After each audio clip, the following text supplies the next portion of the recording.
Hey, don't scroll. Just listen to the story. It might be related to you or to someone you know. Sometimes stories like this are not just stories, they are real lives happening around us. There was a little girl named Diya. She was born to her mother, Roopa. From the very first day of her birth, life was not easy for her. Even today, at the age of 25, Diya feels that the God has not given her true happiness. Her journey has always been filled with struggles and endless pain. But the story was not began with Diya. It began with her mother, Roopa. Roopa's family wanted to marry her off quickly, only to free themselves from their responsibilities. They didn't care if she was truly happy or ready or educated enough. They just wanted her out of their family. After marriage, Roopa, tired of managing her small family with little knowledge about life. But her husband, he was not a lovable man. He was harsh, cruel, and cold-hearted. When Diya was born, instead of celebrating her birth, her father was disappointed. Why? Because she was a girl. He tortured Roopa in many ways, even denying her food, and the family lived in deep poverty. Roopa's father once had land, but people cheated them and took it away, the family and friends. Still, Roopa never gave up. She held Diya close and with tears in her eyes, whispered to her baby, "I will take care of you, no matter what." But the cruelty didn't stop. When Roopa became pregnant again, her husband forced her into an abortion after learning it was a girl child. The same happened again for the third pregnancy. Can you imagine a mother going through this? Carrying life inside her but being forced to kill it just because it was a girl. Slowly Roopa's health weakened. Her heart was broken, her body tired, her dreams shattered.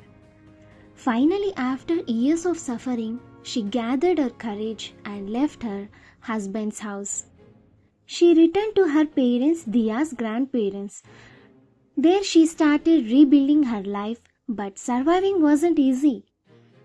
Roopa worked in garments. She made candle labels, 100 labels for just 10 rupees. She gave tuitions to children.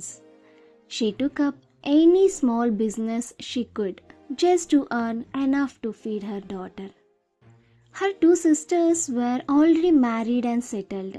Roopa, the middle daughter, was left with the burden of caring for her child and her old parents. Life moved on. They shifted to the city, and together Roopa, Diya and grandparents led a very simple life, struggling life. Yet, in this small world of pain, Diya grew up. She was active and talented in school. She smiled often, even though her heart carrying questions that no child should ever have. Everywhere she went, people asked her, "Hey, where is your father? What does he do?" Diya never asked her mother about him. She was too mature for her age. She could simply smile and say, "He's away working." But deep inside, she knew the truth. And this was only the beginning of her painful journey. One thing can anyone tell that what mistake did this innocent girl make that she had to suffer so much? Why is a mother punished for giving birth to a girl? This is the crucial reality of society even today. Before we end this part, let's pause and think. Abortion, is it right or wrong? Of course, it depends on medical reasons and the mother's choice. But what about female feticide? Killing a child only because she's a girl? Society says boys are the next generation. But tell me, does the next generation comes only from boys? Without a girl, can a family even continue? Is a girl born only to serve, only to sleep, only to be silent? No, she born to live, to dream, to shine. Thankful, law have changed. In India, sex determination tests are banned, and female feticide is the punishable crime. Abortion based on gender are illegal. But rules alone can't change society. Mindset have to change.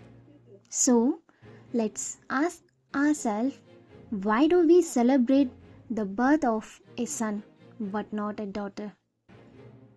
Why do we worship goddess yet destroying our little girl before they even open their eyes? If this continues, one day there will be no daughter left. And without daughters, can humanity survive? This was the story of Diya and her mother Roopa. Now I want to ask you, have you seen such stories around you? Have you heard of such strugglings? Comment below and share if anything like this has happened in your surroundings.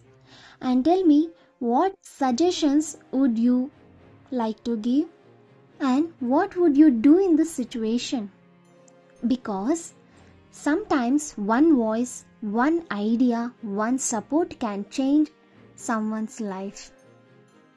Thank you for supporting my channel.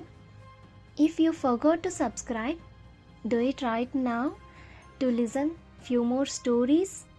Follow, like, and please do share.